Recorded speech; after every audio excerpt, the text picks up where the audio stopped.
আসসালামু আলাইকুম, শুভ সকাল। আজ বৃহস্পতিবার। আমাদের সামনে এখন প্রথম আলো পত্রিকাটি, এবং আজ 5 ফেব্রুয়ারি 2026। তো আজ পত্রিকা খোলার পরেই নির্বাচন নিয়ে এত বেশি সংবাদ যে আসলে পরীক্ষায় আসবে এমন বিষয়গুলো খুবই কম পাওয়া গেছে। তো তার মধ্য থেকে যা যা আছে একটু দেখার চেষ্টা করি। দেখুন, ভোট কেন্দ্র খুঁজে বের করা একটু টাফ হয়। তো এক্ষেত্রে একটা বিষয় আছে এখানে, যে স্মার্ট ইলেকশন ম্যানেজমেন্ট বিডি, এই অ্যাপটি গুগল প্লে স্টোর থেকে ও অ্যাপেল স্টোর থেকে পাওয়া যাবে, এবং সেখানে গেলে তথ্য দিলে নিজের কেন্দ্র বা এই ধরনের তথ্য পাওয়া যাবে।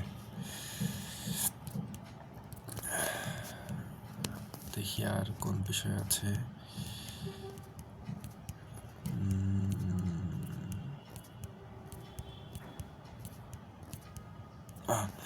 এখানে দেখতে পারি আমরা যে $1 বিলিয়ন ক্লাবে দেশি বিদেশি আর্ট শিল্প গ্রুপ বর্তমানে সবচেয়ে ধনী বা যার আমদানি রপ্তানি বেশি, এমন কে সবচেয়ে বেশি, সেটা হচ্ছে যে মেঘনা গ্রুপ সবচেয়ে বেশি।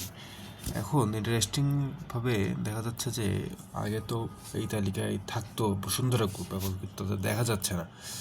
তো বসুন্ধরা গ্রুপের কেন এই সমস্যাটা হয়েছে, যেমন আমি দেখছিলাম এখানে যে এখানে আছে দেখতে পারেন যে অন্তর্বর্তী সরকার ক্ষমতায় আসার পর গ্রুপটির নানা অনিয়মের বিরুদ্ধে দুদক, সিআইডি, এনবিআর সহ সরকারের বিভিন্ন সংস্থা অনুসন্ধান শুরু করে। এরপর তারা একটু চাপে পড়লে তাদের এই হয়েছে।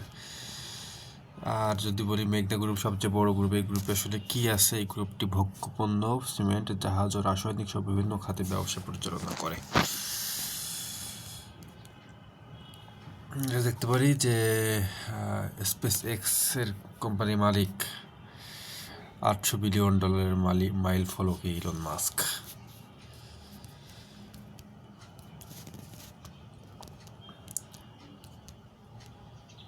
এখানে কি আছে?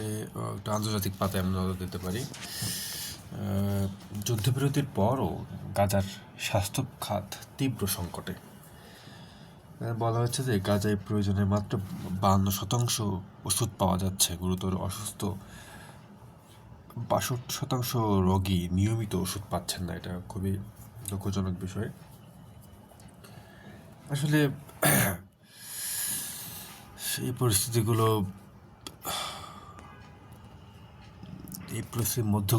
এই পরিস্থিতিগুলোর মধ্য দিয়েই তো যেতে হচ্ছে ইসরায়েলকে দীর্ঘদিন ধরে। ফিলিস্তিনি গাজায় 28 মাস ধরে চলা ইসরায়েলি নৃশংসতায় ধ্বংস হয়ে গেছে উপত্যকাটির স্বাস্থ্য ব্যবস্থা। তার এই সংবাদটা এভাবে এসেছে। আমি দেখছিলাম আর কি, যে যুদ্ধবিরতির পরও গাজায় প্রয়োজনীয় চিকিৎসা সরঞ্জাম প্রবেশ করতে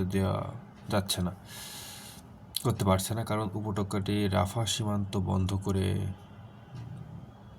রেখেছিল ইসরায়েলি বাহিনী। 1 ফেব্রুয়ারিতে আংশিক খুলে দেওয়া হয়েছে, ফলে অল্প পরিমাণ অসুস্থ ফিলিস্তিনি গাজা ছাড়তে পারছেন। এমন পরিস্থিতিতে সীমান্তটি পুরোপুরি খুলে দেওয়ার আহ্বান জানিয়েছেন গাজার স্বাস্থ্য মন্ত্রণালয়ের মুখপাত্র জাহেদ আল ওয়াহিদি। দেখেন, এই যে 28 মাস কথাটা এখানে আছে, মূলত হচ্ছে যে 2023 সালের 7 অক্টোবর, 2023 সাল 7 অক্টোবর, ওই দিন দক্ষিণ ইসরায়েলের কিব্বুতজ রেইম অঞ্চলের নেগেভ মরুভূমিতে চলমান সঙ্গীত উৎসব চলছিল। সেখানে হামাস আল আকসা ব্লাড নামে হামলা চালায়। দীর্ঘদিনের ক্ষোভ আছে, এত বেশি অত্যাচার করেছে, সে প্রেক্ষিতে তারা প্রতিবাদ জানায়। তার পরদিন থেকে অর্থাৎ 8 অক্টোবর 2023 থেকে হামাসের হামলার প্রেক্ষাপটে হামলা চালায় হচ্ছে যে ইসরায়েল। নাম দেয় হচ্ছে পরের দিন 8 অক্টোবর, নাম দেয় হচ্ছে আয়রন সোর্ডস।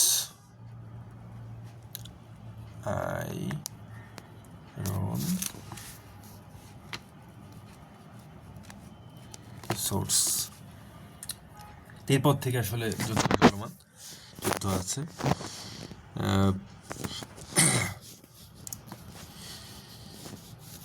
একটা বিষয় দেখি আমরা যে বেলুস্তানে শান্তি কেন ফিরছে না। পাকিস্তানের সবচেয়ে বড় বোধহয়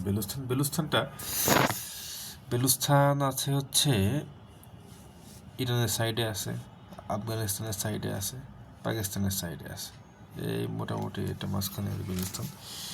এবং একই সঙ্গে দেশটিতে সবচেয়ে দীর্ঘদিন ধরে চলা সংঘাতপূর্ণ অঞ্চল এটি। বেলুস্তান নিয়ে অনেক কথা আছে।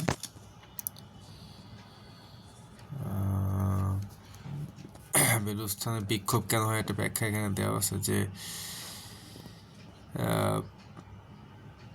বেলুস্তানের মতো বিশ্বাস জন্মাইছে একটা মাধ্যম, যেমন তাদের প্রাকৃতিক গ্যাস সহ অনেক কিছু বৈষম্য, মানে উঠানোর পরেও বৈষম্য শিকার হচ্ছে তারা, যেমনটা আসলে পূর্ব পাকিস্তানের ক্ষেত্রে যেমন ঘটনা ঘটতো তেমনই আর কি বোঝাচ্ছে এখানে। তারা বৈষম্য শিকার হয়, তারপরে হচ্ছে সেখানে অনিয়ম হচ্ছে বা অত্যাচার হচ্ছে, এর একটা বিষয়। তারপরে 2016 সালে একটা ঘটনা, তখন সাবেক মুখ্যমন্ত্রী নব বক্তি সামরিক অভিযানে নিহত হন। অনেক বালুচের মধ্যে তখন এই বিশ্বাস জন্মায় যে স্বাধীনতা দরকার। এরপর সাম্প্রতিক বছরগুলোতে আন্দোলন বাড়ছে। তো এখন এইভাবেই এই বালুচ সবচেয়ে বড় যেহেতু প্রদেশ পাকিস্তানের, সুতরাং পাকিস্তানের চাপ আছে এটার উপরে, সে কীভাবে এবং তাছাড়া পাশাপাশি যে ইরান আছে, আফগানিস্তান আছে, এই দেশগুলো আছে। তো এটা একটা গুরুত্বপূর্ণ বিষয়। তো দেখি, খেলাধুলা নিয়ে তেমন কিছু নাই আজকে, আসলে সব কিছুই এই বেশি নির্বাচন কেন্দ্রিক বেশি। তারপরও ঠিক আছে, এইটুকুই থাকলো। আসসালামু আলাইকুম।